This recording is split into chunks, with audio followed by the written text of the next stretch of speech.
Hey everyone, it's Robert. How you doing today? We're gonna check. We're gonna rise up out of here. Gonna do the stand up today.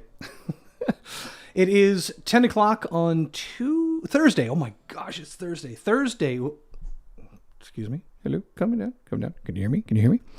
It is 10 o'clock on Thursday, July 29th. Holy cow! It's the end of July. It's the beginning of August. In what, hours from now? Whew.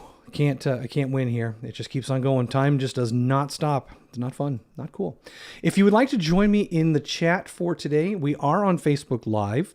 And if you want to just pop anything into the chat, I am more than happy to see your questions here and answer them. Anything that you want to ask. We're going to be talking today about opportunities and the document process. And really what I wanted to focus on with this is managing those opportunities from the details area all the way through the document process, including through Docusign. So when we talk about this, what we're really talking about is getting it so that you don't waste time on your busy schedule doing things that you don't need to do. And I'm going to draw you a straight line from creating an opportunity all the way through the Docusign process. Now, we're not going into Docusign to do the Docusign as a class today. I'm going to show you some things in there that are very important to know, but we're going to be focusing mainly on the process of getting that going. Okay, so if you are watching on Facebook Live, please, like I said, feel free to jump in and join the chat. I would love to have you here. And if you also may be aware, I'm not sure if you are, that we are also simultaneously streaming on YouTube. And if you like YouTube's interface and you wanted to get out of Facebook, you can join me live right now on YouTube at kwtechtube.com. kwtechtube.com. And it also has the comments and the interaction. So I would love to see you there. We are there right now. Okay. So let's talk about what we're going to be looking at here. Now I'm going to start off, and I'm hoping that this is going to work correctly. This is going to be... Oh, wow. That's going to be... I'm looking for the button that I want to use here on my little goofy thing, and it is not that. It is this. Okay, so we're going to go ahead and pop this in here, and I'll show that to you right now. Okay, so we are looking right now at Google, or we're looking at our main page. I'm going to go into Command here, and we're going to start off by going into Command, and we're going to log in as we would normally do. And right now, what we've got here is our home screen. Now, on the home screen, what I want to talk about is how we're going to create the opportunities and how we're going to build this. So let me do one thing on the left-hand side here before we actually begin. And I'm going to put this over here, and I'm going to put it down in the corner for now. Okay, here we go. So here I am, down here in the corner. All right, so what we're going to do is we're going to talk about the how we get into creating these opportunities. Now, you might think, and many people do, that you would come over here to the opportunities area and click on opportunities and create your opportunity here. Now, I don't want you to do this. You're creating an opportunity from the Opportunities app, which is on the left-hand side here. I'll show you once again where we are. We're here on the left-hand side in the Opportunities app. Creating the opportunities from here is actually a slower process, and it could potentially introduce errors into who you're creating the opportunity for. Let me give you an example of exactly what I mean. If I click Create Opportunity on this tab, on this page, the first thing that we're going to be doing is looking at, if you've logged in as a team, it's going to take you to the team. So if that's what you want, great. In my case, I don't have a team, so I had to uncheck that, and I wanted to just do it for myself. The opportunity listing, I can choose my opportunity listing or buyer here. That's great, fine and dandy. But it's also here under the client where things get sticky. It does not load the client that we're trying to build this opportunity for by default. This one step can lead to errors in creating your opportunity. Why? Well, if you have two John Smiths or two Sally Sellers or two Betty Buyers, the thing is, you don't know which one of these contacts is the right one when you're looking here because you don't have enough information to actually determine if this is the right person. So I do not recommend, and most every training that you're going to attend, not only with me, but with KWRI and all that, they do not recommend that you create your opportunity from this window. So I'm going to cancel this. Now, by the way, keep in mind, the client field right now is in fact empty and we can't see anything. So I'm going to go ahead and cancel this window here. And now let's talk about what this is actually for. What this opportunities page, this opportunities area is actually for. What we want to think about here when we're looking at this dashboard is how we're doing as a business at a 50,000 foot view. We're not looking at the individual. Are we having problems with audio? Let me make sure that we've got audio here. Who said that? Who said that they cannot hear the audio? Let's take a look here. And I'm going to go ahead and click on this to see if the audio is coming through. Nope, the audio is coming through. Whoever said that in the Facebook feed there, I am hearing the audio playback, so make sure that your volume is up. There you go. Perfect. All right. So I can hear. Okay, so when we look at this page, what we want to think of is managing all of our opportunities. By that I mean, what does my pipeline look like? Managing my pipeline. I've got $208,000 in potential income. This gives me an idea of what my business looks like. And yes, while we can go in here to manage opportunities in our pipeline, if we are not using the pipeline as it was intended or as it was built to do, then we're actually kind of spending extra time in here that we don't necessarily need to do. If you're not using it to move things through the pipeline, if you're not using it to, to specifically look for, where am I at in my different phases and stages, then it's not really benefiting you to be here. Now, there is some great tools in here, and I do a class on the pipeline alone that shows you how to incorporate this into your business. But this is not what we want to do when we're talking about a specific contact and an opportunity, a single opportunity. So now, all that ranting aside, I'm going to go over here to the contacts area. So I want you to think about this. When you are creating an opportunity, I want you to always start from the contact who will be the primary person on that opportunity. So I'm going to come in here and I'm going to say that my primary contact is Jackie. Okay, now I use this contact a lot in my demonstrations here. And J-A-C-Q-U-E, yes, there she is. Okay, so I'm going to come over here and I'm going to choose Jackie Astuto. I'm looking for the contact because this way, of all of the different Jackies and Jacquelines I have here, this is the one that I know that I want. I can see more information about this contact just from the details here. And if I have any questions about which one it is, I can click on the name and I can verify that this is in fact the contact that I want to create the opportunity for. I've taken a lot of the guesswork out. Okay. So now over here on the right-hand side, I now have the ability to see all of the opportunities that I have created and have been working with this contact. Now, this is another way to instantly get to the opportunities if you are currently working one and you want to manage that opportunity. So by knowing who the opportunity is for, then I can come over here immediately and see which opportunity I might want to be looking at in terms of interacting with or taking care of today. So over on the right-hand side here, I see all of that. All right.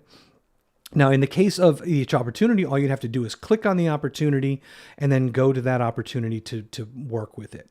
So you can see here, I'll move my screen out of the way just a little bit for you here. I'll move this guy over to the other side for a moment. So now you can see all of the different opportunities over on the right-hand side. Now, if I want to create an opportunity for this contact, I can do it right here on the contact page by just clicking on Create Opportunity. Now, in the Create Opportunity dialog, and once again, I'll put my face on the other side, get it out of the way. Look, Mom, I'm moving. Okay, so here in the Create Opportunity dialog box, which is identical to the Create Opportunity dialog box that we were looking at when we were on the Opportunities page, except notice that the client is already loaded. The client is loaded because this is the client of focus. So now that we have the client, we can also look for any co-sellers that might be associated, that might be required on the documentation. Now, in this case, we have a related contact of John Morgan. So I don't need to look for another John Morgan. I don't need to look for anything. I know that this is the related contact for this person, Jackie Astuto. So I'll choose that. Now, in the opportunity name, it defaults to showing me that this is a listing opportunity, which is shown in the opportunity type up here. But for compliance reasons and for you, a lot of people tend to think about their opportunities in terms of addresses. 123 Main Street, 456 Orchard Avenue, whatever it is. So if you are the kind of person who thinks in terms of the address, not only do you need to add the address, especially for a listing. So if we come in here and we say that this is going to be 917 Orchard Ave, and I'm sure I can find some place in the United States that has a 917 Orchard Ave. Okay. So I now have an address in the name of my opportunity. This is not the actual listing. I'm not pulling from the listing information. It's just the name. So now that I have more information here, I'll be able to find this contact or this opportunity better.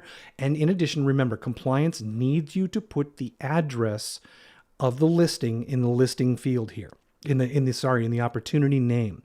This makes it easier for them and it makes it easier for you. Okay, so now that we have that here, I'm going to come down a little bit further to the commission rate, and I'll put my commission rate in here. I'll use a 3%, which is kind of a normal-ish number. Now, in terms of what's necessary on this opportunity right now, that's all we need technically.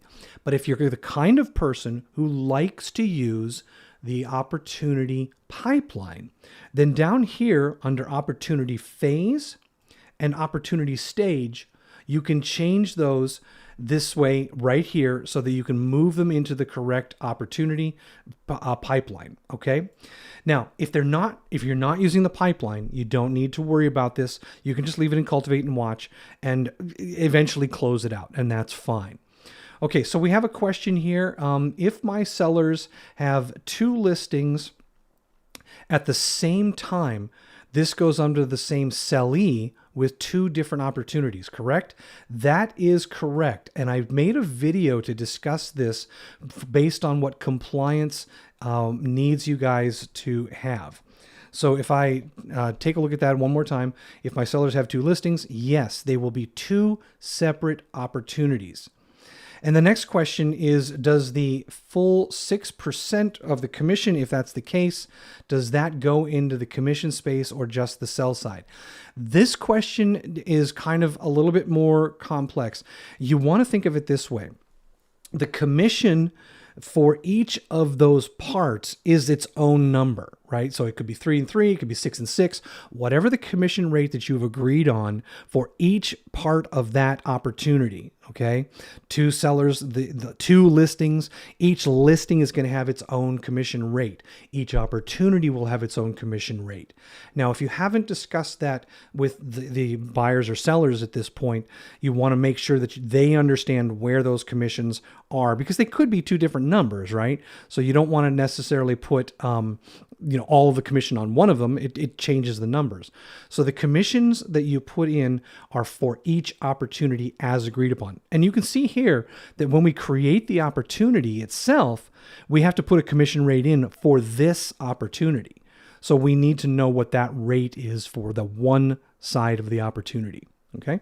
And if that, hopefully that makes sense for you there. All right, so now that we've done this here, great questions by those. So two great questions.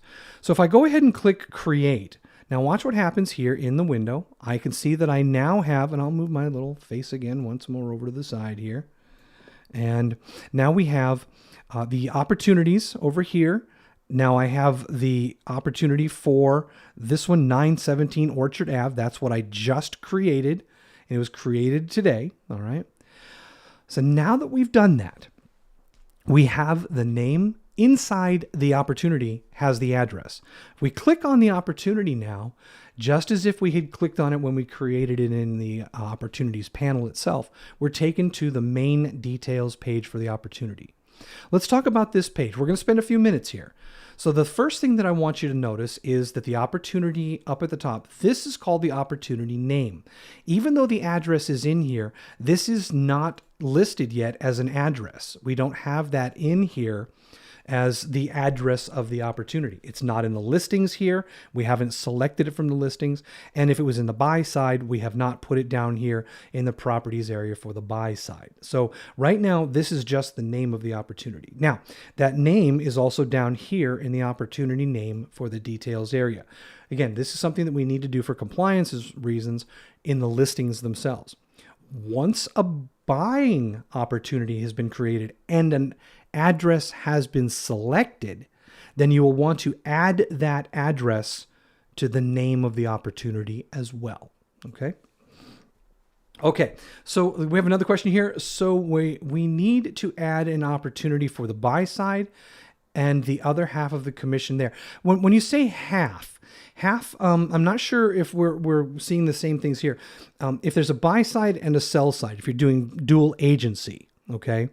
If you're doing dual agency, then each transaction is its own opportunity, and each transaction has its own commission rate. Now, if you split the commission in half, then the answer is yes. The other half of the commission would go into, it would be split. But if they're two separate transactions, you're doing a dual agency or something like that, and you have different commission rates for each one, you want to make sure that you track the correct commission rate for each side. If it's split, that's fine. But if it's not split, if it's different, then you'll want to make sure you enter them there. Another good question. And I'll tell you what I'm going to do here is at the end of this, before we finish, I'm going to give you a link to the compliance video that we created that discusses dual agency, multiple opportunities, versions, and a few other things in there that covers a lot of this stuff in commissions, in compliance's own terms, the way that they need these to be done. Also, if you have any questions about that, please do reach out to compliance for verification to make sure that everybody's on the same page there. Okay, so let's take a look around now again here. Right underneath the opportunity name on the details page, we have the names of the two, in my case, people who are selling. Jackie Astuto here is the primary, and she's on the left, and we have John Morgan. And you'll notice that when I click on these, when I click on the names themselves, I have access to their phone number, their email, and I also have access to go directly back to the contact themselves. If I needed to make any edits, I don't have to go fishing around. I've got that information right in front of me, and I can get to it very, very quickly by just going back to it, okay? Now, let's talk a little bit further down here. I'm going to go ahead and once again move my face to the other side. And let's go down this side here on the details area. So the opportunity ID is already pre-assigned. That will not change. You don't need to worry about that. The general information down here, if you're missing any information as you're creating this opportunity, you want to take the time now to complete that information. Now, I'm not saying that you have all of the specific information, but any information that you do have, you want to make sure that you put it in here into the opportunity details area. The more information that you add here, the more complete the documents will be when you create your Docusign room. And that's because this information is used in the Docusign process to pre-fill anything that is required that is relevant here. Okay, now let's talk about this property thing. Here up at the top, we have a select from listings. And of course, this assumes, and it's required, that if you click this button, you're going to be looking at an MLS. You're going to be looking for the MLS listing for this opportunity. If it is unlisted, if it is not listed yet, then this is not going to find it because it doesn't have an MLS number. The danger here is that if you use this dialog, if I click on it here and I say show all listings and I find an address, if this address that I'm trying to list now is in here from a previous MLS, you could inadvertently grab the wrong one if it's not the MLS that you're working with. So pay close attention to the MLS numbers here and make sure that if you're searching for this, it's the right one for this transaction. Now, I say that because in the case of a listing, if it's not listed, you do not want to go here and select from the listings. You want to come down here to the properties area. And the property is just a search for physical properties anywhere in the US or for the world, for that matter. So when you want to add something that is not listed yet, you'll come here to the property area. If you want to add something that is listed, you'll go here. So in my case, I'm going to see if in the all listings area, there is a 917 Orchard. And let's find out if there's a 917 Orchard somewhere in New Hampshire. Let's see. No, I got a Connecticut here. I'll work with a Connecticut. I even know when I'm crossing state lines, but all I'm doing is pulling an MLS for an example here. So I like this one here. That's a nice little looking house. So I will select that one there from Berlin, Connecticut. Okay. Notice what happened. Forget that it's Connecticut and I'm in a New Hampshire thing here. So I have my listing now, which is here, and I can actually click on this and I can edit it at any time. I can also remove that listing if I need it. In addition to the listing being added to the opportunity, I now see that the property address for that listing has been added down at the bottom here. The difference being, of course, remember that if I searched here first, I may find a listing, but it's pulling the address. If I search here, I'm pulling a listing. Now, there are some other things that are on this details tab that you want to consider. If you have time frame, closing date, appointment, all those things, if you enter that information now, this will also be information that will be used, if applicable, on any document in Docusign that requires it. Okay. So I'm going to say that we're good on the details tab for an opportunity. Now, of course, if you have any questions about just the stuff that we've covered here, only on the details tab so far, please feel free to go ahead and put your question in the chat here, and I may be happy to try and answer that for you. So let's talk about what's next. Now that we've created the contact, well, we have the contact. Remember, you can't create an opportunity without a contact. So that kind of has to be step number one. The contact must be in the system. Step number two is to go ahead and create the opportunity from the contact, not the opportunities page. This way you're guaranteed to get the right contact and you're also going to get the right information. Step number three, on the details tab, you want to fill out everything that you can about this opportunity. This will save you time later because now all of that information that is going to be used in the Docusign room. So let me show you something here that will really kind of put that together for you. In terms of what goes into Docusign from command, let's look at this. So I'm going to do sync SYNC Docusign. Sync commands. There we go. Sync Docusign. Okay. Sync. There we go. All right. This is one of my favorite pages in the KW help screens. Syncing opportunity details with the connected Docusign room or .loop. So let's talk about what that is.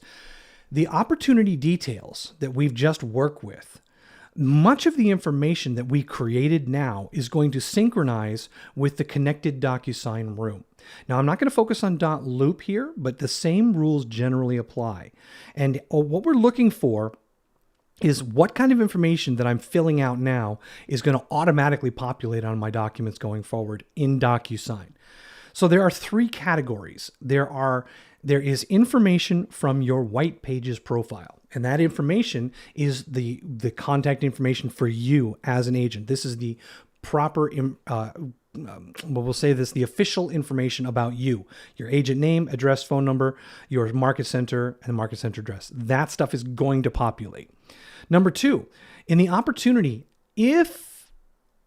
I'm going to say that again. If you have attached a listing, okay, to the opportunity in Command, if you have attached the listing, then this is the information that is going to pull into Docusign automatically. So you will not have to enter this information. Again, if you have created this in the Details tab before you create the Docusign room. Number three, the offer details. Now, these offer details and information are going to be typically a little bit later into the process, but you do have initially the seller 1, seller 2, buyer 1, buyer 2, expected close date, actual close date, and closing price. This information, once you have this, is going to automatically populate into Docusign, which means any document that is in Docusign that uses that information, it'll automatically load. Let me focus right now on seller 1 and seller 2. The reason is because I know that in my opportunity, I'll come back to my opportunity here, I have seller 1, Jackie Astuto, and seller 2, John Morgan. Those roles, those define who they are in the transaction, seller 1 and seller 2. By defining them here in Command as the people involved in the transaction, seller 1 and seller 2. When I go to Docusign to build any document to sign using Docusign forms that requires seller 1 or seller 2 signatures or initials, Docusign already knows who they will be and who they are. Will it know how to populate documents if trust or LLC is on the documents? That's another good question. All right, let's take a look at that one here.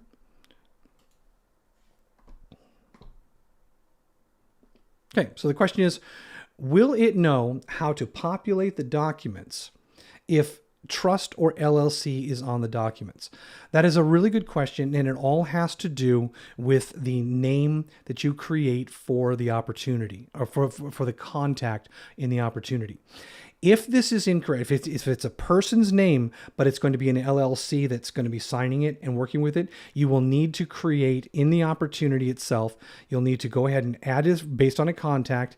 And then when we get into the opportunity, we can when we get into the Docusign room, we can make sure that it is the correct information in place of seller 1 or seller 2. So it doesn't automatically do like transitions or anything like that. It's going to be a person, and you have to manually enter the LLC information in areas that don't recognize it that way. So that's a bigger question than I think we're ready to go to right now, but it is a good question. And I would also check with compliance on what these documents require in terms of replacing a name with an LLC, when and where. Okay. But the answer to your question, will it know how to populate documents?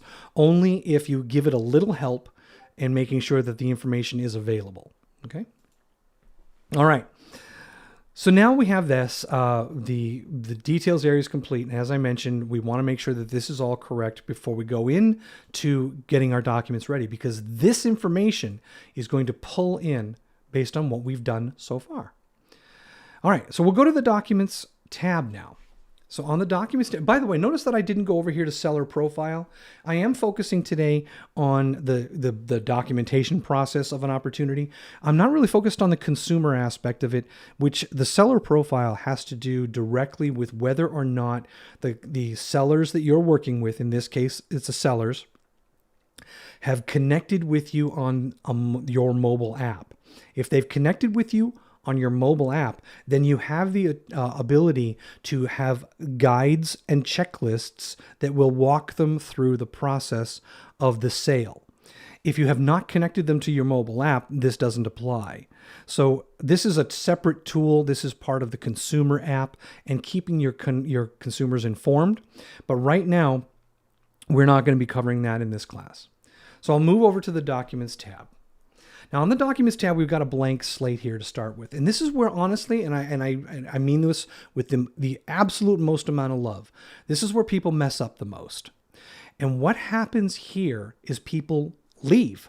They leave Command and they go to Docusign, or they go to .loop, or they go to zip forms. You don't have to. You don't have to leave to get things squared away. And as a matter of fact, if you do leave here and you go away, you're adding work for yourself in the long run. And I'm going to prove that for you by showing you that when we do it this way, the straightest path will be the fastest way, okay, as the crow flies. So here on the Documents tab, what we want to do is pick our initial checklist type so that when we are completing the documents for this, we know where they're going to go and what they're going to look like for compliance. So although my thing is in Connecticut, forget that. I'm going to do it as a New Hampshire checklist. And I'm going to do it as a New Hampshire checklist because I do not have access to zip forms because I'm not an actual agent. So because of that, I can't show you an account for zip forms. So this is something where I can work with you on your zip forms to show you how to streamline this process. But I can't show it to you because I don't have a zip forms account. Now that I've created a New Hampshire checklist for this, I can see that there are 3 folders on the left-hand side. There's a listed folder, an under contract folder, and a closed folder. This contains the 3 separate sections of documents that you will need to complete to finalize this transaction. In the 3 stages, the listed stage, we have a set of documents. There are 31 potential documents in this section. Does that mean you're going to use all 31? Probably not. But what it means is these are the documents that are either required, and I'll slide down a little bit more here, that are conditional, depending on the situation, and the optionals down at the bottom. Okay, if you think about this, if you look at the optionals area, CMA, invoices and receipts, copy of emails and texts. So a complete record of this transaction. Nice idea. Notes, team agreements, customer client contact information forms. This is a way for you to keep everything in one place. So those optionals are clearly optionals. Let's get back up to the important ones here in the required section.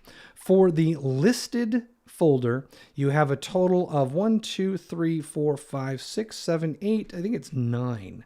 9 required documents. You're not getting out of this thing without putting those 9 documents in there. So you're going to want to know what they are. You want to know where to get them filled out, and get them put into their correct slots in here on the right-hand side where it says add a file. Now, you could, like I said, and again, with love, you could leave this thing and go over to Docusign or zip forms or do whatever you got to do. But please, let me show you how to do this quickly. With each of these folders, we will be able to create those documents in Docusign and bring them back in one fell swoop if we use the Start a Transaction button now before we go to Docusign. So don't go to Docusign and sign in and create a room, because that room will not connect to this room, to this opportunity. By doing it this way, you're actually creating the room from Command, and that will create the relationship between the opportunity and the Docusign room. So if I click Start a Transaction, in my computer, I have the opportunity to choose between Docusign and .loop because I have both installed on my machine. You may have both, in which case pick the correct one. If not, it will automatically use your default. So mine, I'm going to go ahead and choose Docusign Rooms. The system goes ahead and creates for me a room in the background. All I have to do now is log into my Docusign, and the room is waiting for me here. The room has already been loaded up. Here is the information about this opportunity. I am already directly into the documents area. Boom, I'm right there. Now, I could start adding documents immediately from Docusign Forms. I could add them from zip forms. I could pull them in from my computer. I could even bring them in from a Google Drive. It does not matter. But the fact that I'm able to instantly get into a room and have it created with all of the details from the opportunity without having to do that myself. That's huge. Let's take a look at those details. On the left-hand side, under details here, we got the tabs across the top: details, documents, people, envelopes, messages, and history, and so forth. So in the details area on the left-hand side here, we see we have the name automatically loaded in. This is the name of the opportunity, including the address.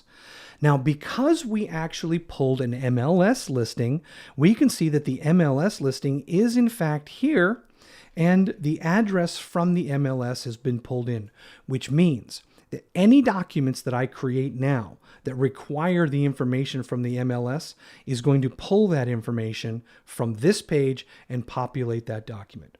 Same thing with the listing details. There's offer details. If I wanted to add those in here, they would populate on any document. Bid confirmation, closing, and a bunch of other stuff in here. The more information you complete here, the more complete your documents will be as you go along and create them. All right. Now, I'm going to take the right side now, where it says, then we have seller 1, and I'm going to go ahead and collapse seller 1 here down so that you can see, can I collapse it? Yeah. There we go. Seller 1, seller 2, I'll collapse that, listing agent 1, and then it's going to be listing agent 2, buyer 1, and I'm just collapsing these down so that you can see what's actually here on the left-hand side. All right, so what we have is a section for seller 1, seller 2, listing agent 1, listing agent 2, buyer 1, and buyer 2. The information that we used to create the opportunity is going to pre-populate here. Seller 1, let's start there. Seller 1 is Jackie Astuto. There is the email for Jackie right there. Okay. If we take a look at seller 2 now, I'll go ahead and collapse this and look at seller 2. We had our co-seller, John Morgan, with the cell phone and an email here. So we have that information loaded in, which means that will populate on any document. What I want you to think about with these is these are the roles, and those are the people that fill those roles.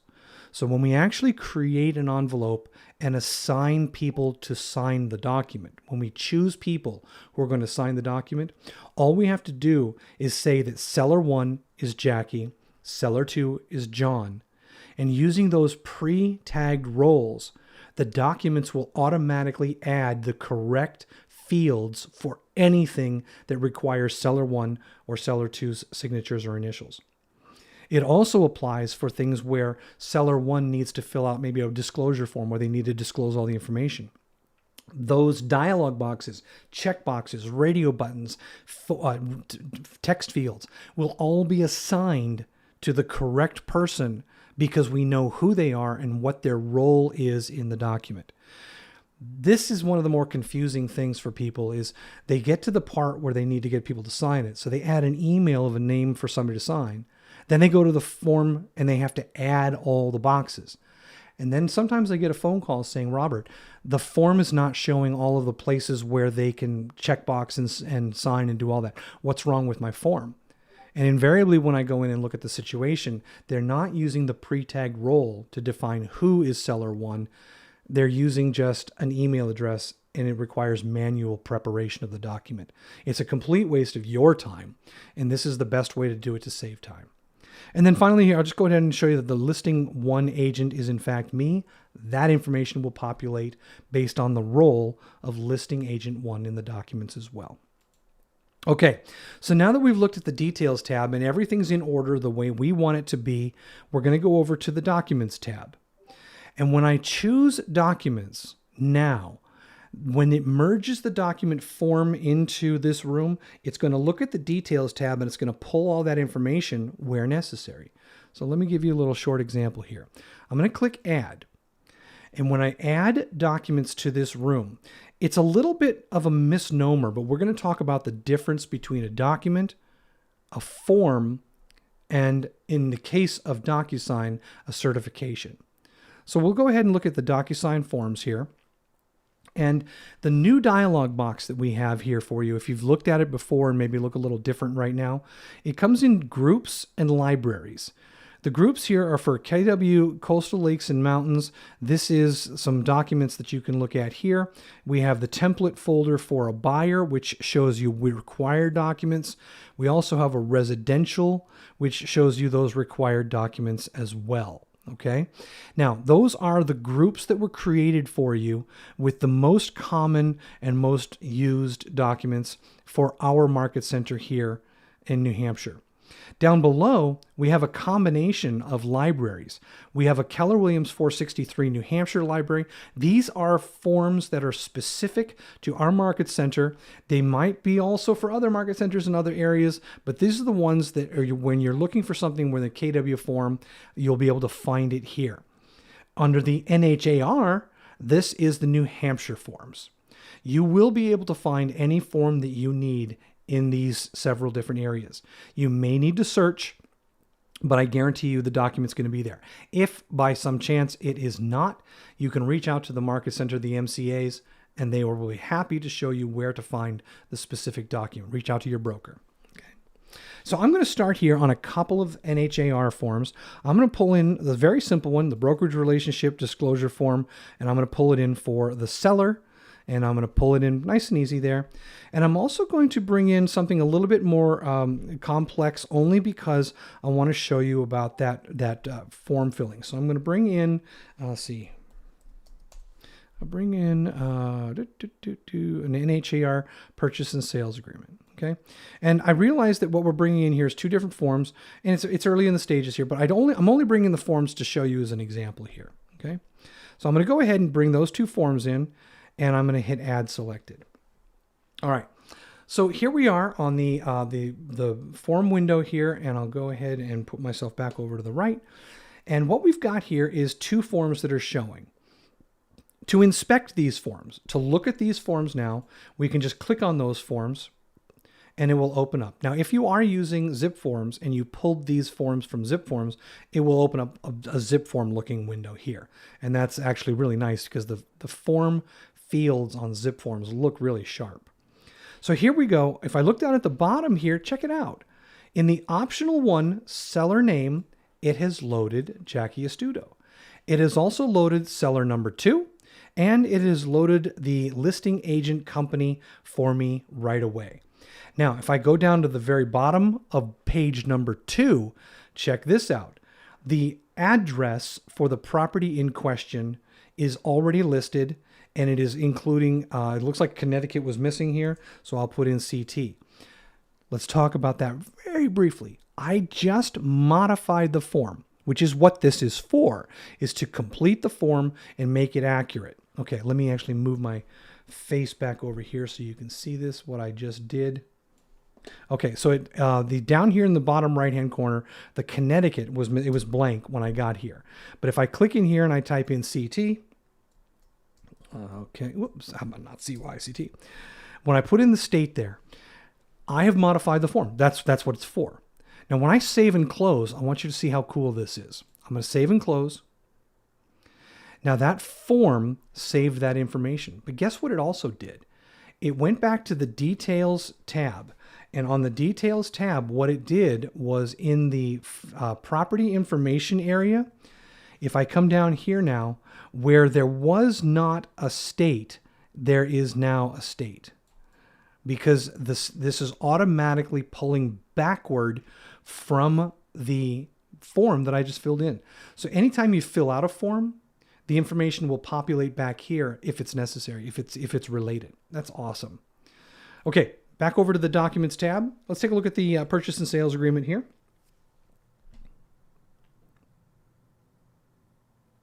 All right. So look at this, tons of fields, right? Effective date. You'll have to fill this out. So maybe the effective date today is going to be, let's say, we'll say 7/29, is it? Yeah, holy cow. And let's say 21. Okay. So I put the date in here. So obviously I can put in the information here, fill it all out. There's the names of the primary and secondary. It's got all this stuff for them to fill out here.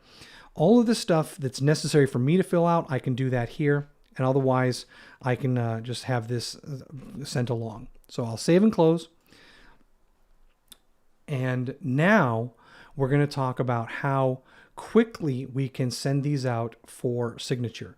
Now I'll start off with the simple one. I'm going to do one at a time here, although you can do multiple. So I'll start by selecting one document, clicking the radio button in here in the upper left-hand corner. Or if I'm just doing one, I can also right-click this document and choose Create Envelope. Very simple. Either way, if I'm doing multiple documents, click on an extra document here, select both of them, right-click, Create Envelope. It will create an envelope for those two. If you don't want to use the right-click method, just select the documents, and up here on your toolbar, you will be able to see a new set of icons, and one of them is Create Envelope. I'll go ahead and click on that Create Envelope right here. Now in the envelope, you want to give the envelope a name that references for you what these documents are. So we're going to say that these are initial docs. I know I've got a purchase and sales in here. Don't worry about that.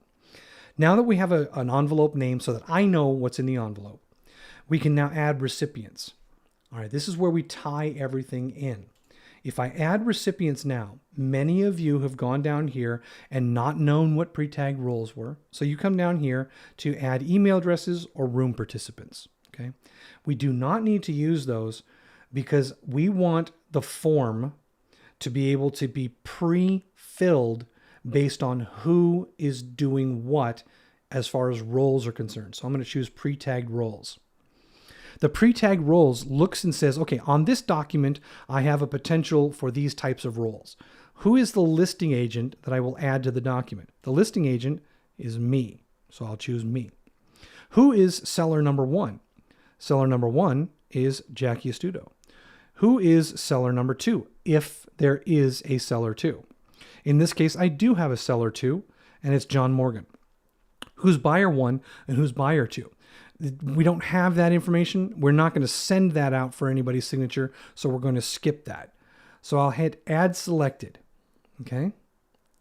Now, when it adds the people down at the bottom of the page here, it says listing agent is Robert, seller one is Jackie, seller two is John. Pre-tagged roles, we've defined who they are and what role they play on the document. Now I can specify who signs when. So I can put in here that seller number one is person number two.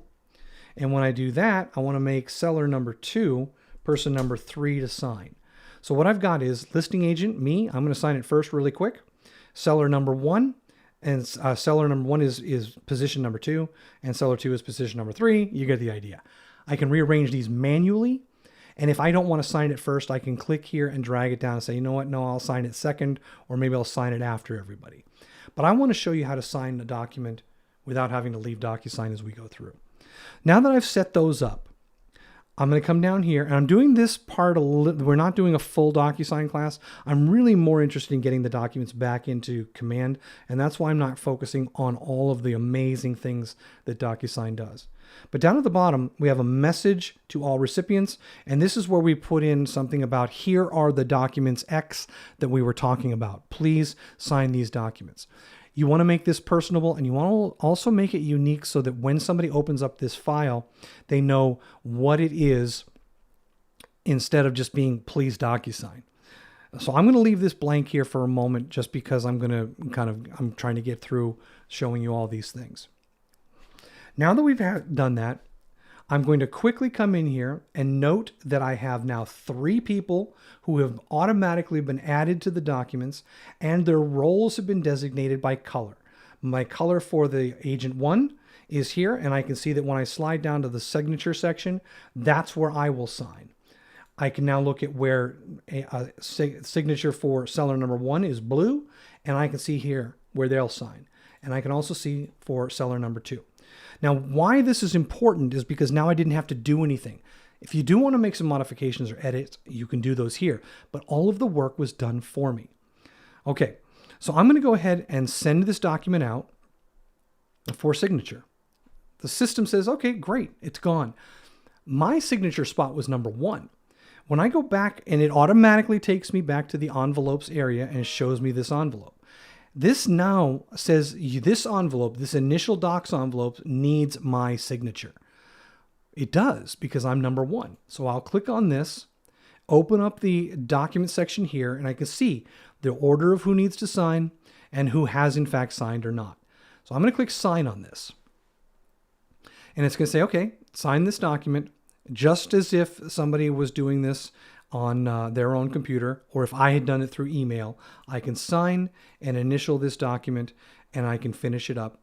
And now the document will go out for signature for party number 2. Okay. So now if I look at this envelope here, it'll say my portion is signed. We're waiting on these other people to sign. Okay. So when it comes back with all 3 people, and what I'm going to do is I'm going to make a little quick little zingity zing here to show you something. I'm going to put this brokerage relationship form into its own little envelope for a second. I'm going to kind of sneak and cheat here because I want to show you what it looks like when we pull in the documents that are signed from the envelope. So I'm going to send this to myself with only one signature required so that I can get it signed for you. Okay. Boom. It's gone. It's on its way. Now, back inside the envelope, here's another one that needs my signature here. So I'll sign this. This is just the one signature required. And I'm only really doing this again so that I can show you what a signed version looks like in Docusign. I'll sign this guy up. Boom, bada bing. It takes me back to the envelope and says that this document is completed. So we have one that is out for other people to sign, blue. And we have one that says completed, and it is in green. And in this document, envelope has been transferred back. The envelope has been emptied back into the documents area. And check it out. We have the purchase and sales agreement form, which is blue. If I wanted, well, actually, we'll talk about the brokerage relationship form because that's the one I just did. The brokerage relationship form is in blue. The form is in blue. This doesn't actually get signed. The signature happens in the background and the signed form comes through and it's in green. The signed form is what's going to end up in command. The other file that's generated is the certification document for the signature process. So we have the signed version, the original form, and then we have the certification. This form, the green form, when I look at this to verify that it is signed, here's the one. Again, I only put one signature on it, so it's technically signed. That's me. It's ready to go. Now, all of that aside, let's go back to command. All I need to know now is that I have a green file that's ready to go to command. So all I have to do is go back to command, and I know that in the listed folder under brokerage relationship disclosure form, I can click add a file and look in the Docusign folder for that specific document, brokerage relationship disclosure signed. And I can add that file back into command. Now, I slowly went through that process. Actually, the process of the Docusign thing I showed you took about 20 minutes for me to show you the flow. To actually do that process in real time takes maybe 2 minutes, maybe that much. The only thing that you will spend time on in Docusign is making sure that the document before it leaves has been filled out as much as you, the agent, need to fill it out. The rest of the process is incredibly fast and very efficient. And now that we have it in our command, we don't need to worry about it being lost because it's in Docusign and it's in command and it's basically permanent. Okay, so we're looking at documents that are going to be submittable to the Market Center for review. And we're also looking at documents that we will always have access to based on based on what we have in here. So all of the documents that we have here are now ready to be submitted to the Market Center. Malik, I just saw that you joined here. I understand that you were probably on the Zoom. We are doing our live classes now on Facebook and on YouTube, and I'll kind of finish that out. We're just coming to a close here. Malik, in about 5 minutes, this will be rewatchable on Facebook and also on YouTube. So if you want to watch them on either place, you can. On YouTube, it's kwtechtube.com. And of course, here on Facebook, it's in our group but we're trying to make it available at a wider audience. So we're actually streaming it in both places simultaneously.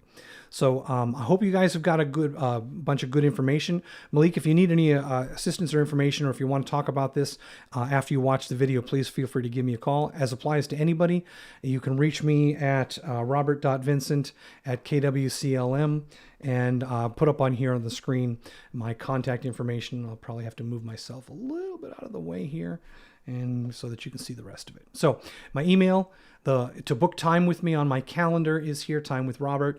The Zoom room is KW Tech TV, which is what we use now for the one-on-one meetings.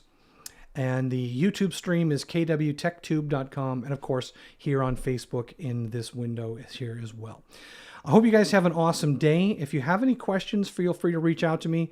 And this afternoon, we are going to be... we're going to be talking about what am I doing this afternoon? We're going to be doing, creating landing and listing pages. So all the different custom pages that you can create. Jonathan, it did go backwards. How did that happen? That's very interesting. Okay, so you guys got to see this. If you're not, so we got Jonathan spelled backwards. I wouldn't even know how to say that. You guys are killing me. That's awesome. All right.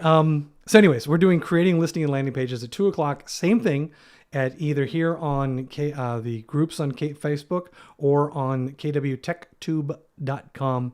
Have an awesome day, you guys, and we will talk to you soon. Take care.